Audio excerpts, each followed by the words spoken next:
Headline sponsored by Bhuttico Kullu shawl. Bhuttico Kullu शॉलों की दुनिया में अपनी अलग पहचान बनाने वाली एक सफल बुनकर सहकारी सभा। 0.2 में 20 तारीख तक कुछ ढील देने की मोदी की बात का गलत मतलब समझकर बाजारों और सड़कों में उमड़ी भीड़। स्थिति को संभालने के लिए पुलिस को करनी पड़ी कड़ी मशक्कत।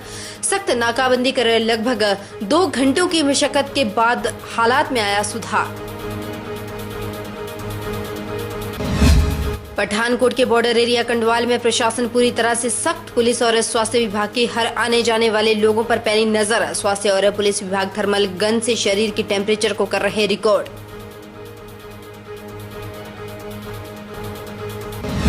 मनाली में वैश्विक महामारी से निपटने के लिए सरकारी व गैर सरकारी संस्थाएं आई आगे। गायत्री महिला मंडल बना रही मास्क। महिलाएं अपने क्षेत्र में दे रही पहरा। ग्रामीणों को घर घर जाकर देंगी मास्क। और किन्नौर में कर्फ्यू के दौरान नियमों का उल्लंघन करने वाले लोगों पर सख्त कार्रवाई। कोई भी अफेक्टेड व्यक्ति प्रदेश में ना करे प्रवेश। किन्नौर पुलिस पूरी तरह से मुस्तैद। 24 लोगों के खिलाफ FIR दर्ज, 58 लोग गिरफ्तार। नमस्कार, स्वागत है आपका HP 24/7 में। मैं हूं आपके साथ परी शर्मा और शुरुआत करते हैं किन्नौर से, जहां पर कोरोना वायरस को लेकर पुलिस कर्फ्यू के दौरान नियमों का उल्लंघन करने वाले लोगों पर सख्त कार्रवाई कर रही है।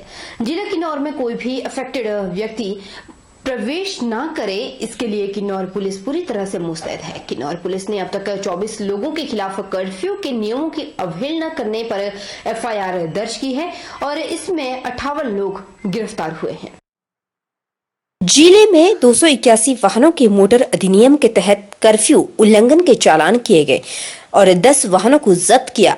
किन्नौर पुलिस अधीक्षक SR राणा ने कहा कि कर्फ्यू के नियमों का उल्लंघन करने वाले लोगों के खिलाफ कड़ी कार्रवाई की जा रही है। किन्नौर पुलिस ने अब तक 24 लोगों के खिलाफ कर्फ्यू के नियमों की अवहेलना करने पर FIR दर्ज की। उन्होंने कहा कि जिला किन्नौर में कोई भी इफेक्टेड व्यक्ति प्रवेश न करे, इसके लिए किन्नौर पुलिस पूरी तरह से मुस्तैद है, क्योंकि यदि कोई भी इफेक्टेड व्यक्ति किन्नौर में प्रवेश करता है तो पूरे किन्नौर के लिए खतरा साबित हो सकता है।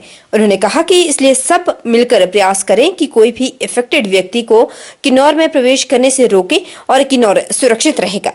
SP ने कहा कि 65 वर्ष से अधिक आयु के वरिष्ठ नागरिक और 5 वर्ष से कम आयु के बच्चों को घर से बाहर तभी निकले जब मेडिकल इमरजेंसी हो, क्योंकि यह दोनों ग्रुप को सबसे ज्यादा इस संक्रमण से संक्रमित होने का खतरा होता है। कोई भी मार्केट में नहीं दिखना चाहिए, और दिखेगा तो इसमें लीगल प्रोविजन का भी हो गया, तो इसको मैंडेटरी किया गया, कंपल्सरी किया गया मास्क का। उधर जनसेवा केंद्र टीम रामशहर के सभी सदस्य अपने अपने गांव में लोगों को प्रधानमंत्री नरेंद्र मोदी द्वारा बताई गई मोबाइल आरोग्य सेतु एप्लीकेशन के बारे में जानकारी दे रहे हैं, ताकि कोविड-19 महामारी से निपटने के लिए खुद अपनी जांच कर सके। जनसेवा केंद्र टीम ने जानकारी देते हुए कहा कि जनसेवा केंद्र भारत सरकार द्वारा चलाया गया एक ऐसा प्लेटफॉर्म है जिसमें भारत सरकार की कोई भी योजना गाँव-गाँव तक लोगों को इस केंद्र द्वारा पहुंचाती है। आरोग्य सेतु ऐप की जानकारी इस समय गांव धर्माणा, बेहड़ी, डोली, छछाची या अन्य गांव में रामशहर जन सेवा केंद्र रामशहर की टीम सदस्य लगे हुए हैं इस जानकारी को पहुंचाने में। इस टीम के माध्यम से आज रामशहर थाना पुलिस SHO रूपलाल को भी इसकी जानकारी दी गई। सभी मित्रों से मेरा निवेदन है कि जो प्रधानमंत्री जी ने आरोग्य सेतु ऐप के लिए कहा था वो सब डाउनलोड कर लें और उसमें सभी अपना अपना टेस्ट करें, चेक करें कि हमको कोरोना से संबंधित कोई संक्रमित बीमारी तो नहीं है।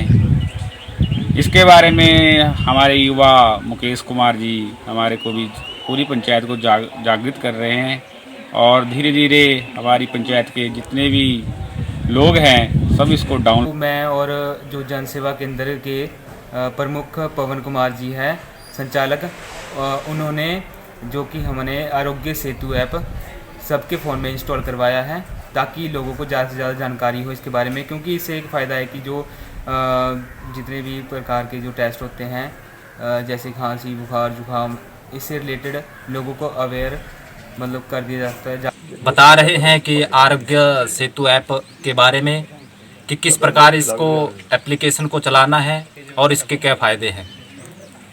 इसमें हम बताने जा रहे हैं कि इस एप्लीकेशन के द्वारा हमारे शरीर में कोई भी व्याधि हो उसका किंचित लेस मात्र पता लगाया जा सकता है। उधर उपायुक्त हरिकेश मीणा ने कहा कि 3 दिन पहले हमीरपुर और जोल सप्पड़ में सामने आए कोरोना संक्रमित 2 व्यक्तियों के परिजनों एवं नजदीकी संपर्कों के नमूनों की रिपोर्ट नेगेटिव आई है।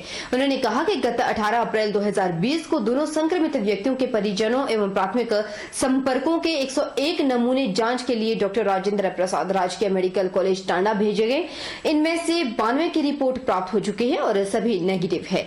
9 सैंपल रिपीट किए गए जिसकी रिपोर्ट आनी अभी बाकी है। इसके अतिरिक्त 19 अप्रैल 2020 को यहां से प्राथमिक एवं द्वितीयक संपर्कों में कुल 159 लोगों के नमूने लिए गए और इनमें से 100 नमूने परीक्षण हेतु आईजीएमसी शिमला और 59 मेडिकल कॉलेज टांडा भेजे गए हैं। इसकी रिपोर्ट आना बाकी है। उनमें से 92 नेगेटिव्स आए हैं, 9 सैंपल्स रिपीट हुए हैं और जो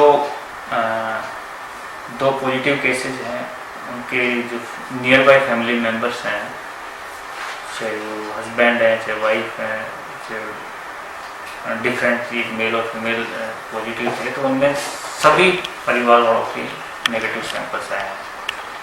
तो अभी उसके बाद हमने 19 को भी जो फर्स्ट कॉन्टैक्ट, प्राइमरी कॉन्टैक्ट और सेकेंडरी कॉन्टैक्ट थे उनमें भी 159 सैंपल्स दिए थे। उनमें 100 हमारे आईजीएमसी में लगे हैं, 59 टांडा में लगे हैं। उसके अलावा 9 फ्लू लाइक सिम्टम्स स्क्रीनिंग के बाद भेजे थे। तो टोटल 259 सैंपल्स गए हैं हमारे पिछले 2 दिन में। उसमें से 101 की रिपोर्ट्स आई है और 159 की रिपोर्ट्स हमारे वेटेड हैं। आज शाम तक होपफुली वो रिपोर्ट आ जाएगी। अभी तक जो रिपोर्ट आई है वो हमारे लिए डिस्कवरी है कि इस तरह से कोई पॉजिटिव नहीं आया है और जिस चीज़ में जो एसओपी है कोरोना के रेस्पेक्ट में कि एपिक सेंटर डिक्लेयर करके कंटेनमेंट जोन और बफर जोन डिक्लेयर करके उसमें से पूरी एहतियात बरतते हैं वो हम बरत रहे हैं, सारी चीज फॉलो कर रहे हैं। महामारी के दौर में कोल्ड डैम प्रोजेक्ट भी लोगों की सहायता के लिए आगे आया। प्रोजेक्ट के हेड एमएस चौधरी ने बताया कि कोल्ड डैम की तरफ से लगभग 5 लाख रुपए मास्क, दवाइयों और सैनिटाइजर के लिए प्रदान किए जा चुके हैं। इसके अलावा गरीबों के लिए राशन भी उपलब्ध करवाया गया है।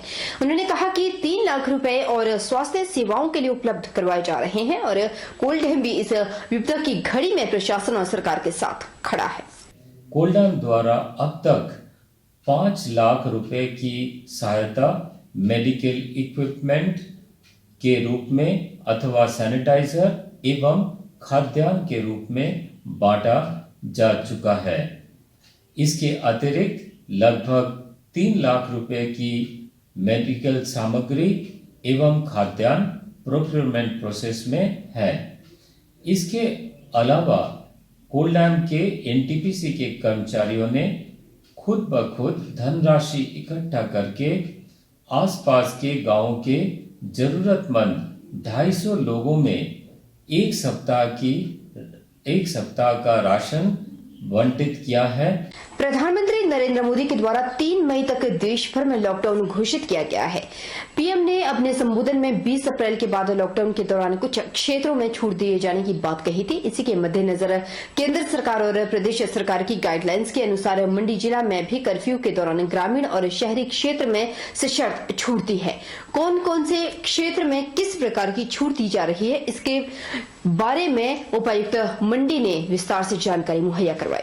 सबसे पहले तो कर्फ्यू वैसे का वैसे 3 मई तक रहेगा। इसके बाद जो उसमें रियायतें दी थी, जिसमें कि इसेंशियल कमोडिटीज़ के लिए सुबह 10 बजे से लेके 1 बजे तक लोग बाहर निकल सकते हैं और इसेंशियल आइटम्स के लिए की खरीदारी कर सकते हैं, घर जा सकते हैं। ये वैसे के वैसे अभी भी रहेगा। ये 3 मई तक इसी तरह का टाइम हमारा इसमें रिलैक्सेशन का रहेगा। इसके साथ ही जो एग्रीकल्चर, हॉर्टिकल्चर की एक्टिविटीज़, फिशरी, एनिमल हस्बेंड्री की जो भी एक्टिविटीज़ थी वो पहले एग्जाम्प्ट की गई थी, वो वैसे के वैसे एग्जाम्प्ट रहेगी। इन एक्टिविटीज़ को जो भी करेगा उसके लिए पूरा फ्रीडम रहेगा, वो जब कभी करना चाहे उसमें ये एक्टिविटीज़ कर सकते हैं। जो रिलैक्सेशन दी है हमने, विशेषता जो इसमें ऐड किया है वो ग्रामीण एरिया को देख कर किया हुआ है। ग्रामीण एरिया पे फोकस है ये रिलैक्सेशन, जिसमें सर्वप्रथम मनरेगा है। मनरेगा की जो एक्टिविटीज़ है वो हर पंचायत में अब शुरू हो सकती है, जिसमें कुछ स्ट्रिक्ट कंडीशंस हैं, ये हर वर्क साइट पे फॉलो करने पड़ेंगे, जिसमें सोशल डिस्टेंसिंग सबसे महत्वपूर्ण है और साथ ही साथ मास्क पहनना है। इसके अलावा सैनिटाइजेशन और बाकी सब चीज़ें भी इसमें शामिल है। ये फॉलो करके ही हमारी मनरेगा की एक्टिविटीज़ हो पाएगी हर पंचायत में, जिसमें जो लेबर इन्वॉल्व है वो स्थानीय लेबर है, उसी पंचायत का लेबर है, तो उसमें मूवमेंट नहीं होगी। साथ ही साथ जो बाकी डिपार्टमेंट्स हैं, PWD हैं, जल शक्ति विभाग है, इलेक्ट्रिसिटी है, इनके जो वर्क्स हैं ये वर्क्स भी ले सकते हैं, बशर्ते कि लेबर वहीं पर लोकली अवेलेबल हो। बाहर से किसी भी तरह की लेबर यहाँ पर कोई भी कार्य करने के लिए नहीं लाई जाएगी। जो एग्जिस्टिंग यहाँ पर है, मंडी में ही है, जो लेबर यहाँ पर रुकी हुई है, जो फंसी हुई है, वही लोगों को रोजगार देने के लिए, वही लोगों को इन्वॉल्व करने के लिए ये रिलैक्सेशन दी जा रही है।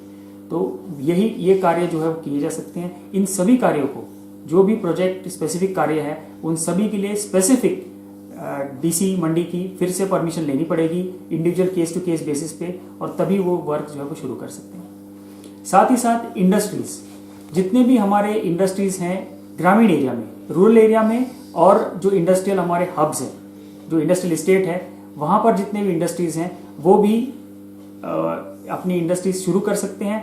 उसके लिए भी उनको परमिशन के लिए अप्लाई करना पड़ेगा, जिसके लिए हमने जनरल मैनेजर DIC को यहाँ पर अपॉइंट किया है जिला मंडी में। उनके माध्यम से ये सभी एप्लीकेशंस फॉरवर्ड होगी। इसके साथ जो तीसरे कैटेगरी थोड़े लोग हैं, हमारे कुछ प्लम्बर्स हैं, इलेक्ट्रिशियंस हैं, मोबाइल रिपेयर्स हैं और कारपेंटर्स हैं, इन लोगों के लिए विशेष हमने छूट दी है। इन सभी को भी कंसर्न SDM से परमिशन के बाद वो अपनी एक्टिविटीज़ ले सकते हैं केस टू केस बेसिस पे, और उसमें भी जो कंडीशंस है, रिस्ट्रिक्शंस है, उसको फॉलो सबको करना पड़ेगा। तो ये बेसिक रिलैक्सेशंस थी। बाकी मेडिकल से संबंधित और कोविड से संबंधित जो हमारा रिस्पॉन्स है, उनकी मूवमेंट को लेकर जैसे पहले था वैसी स्थिति है, और बाकी एक्टिविटीज़ हमारी गुड्स ट्रांसपोर्ट की है, वो जैसे पहले चल रही थी वैसे ही चल रही थी। तो इसके अलावा कोई चेंज नहीं है। मेन जो पॉइंट हम रेज करना चाह रहे हैं कि हमारे लिए इस कोविड की लड़ाई में सबसे ज़्यादा ज़रूरी है सोशल डिस्टेंसिंग, और सोशल डिस्टेंसिंग को एनफोर्स करने के लिए कर्फ्यू लगाया गया है। ये कर्फ्यू ऐसा का ऐसा 3 मई तक रहेगा। रुकेंगे छोटे से ब्रेक के लिए, ब्रेक के उस पार फौरन लौटेंगे, आप बने रहिए हमारे साथ।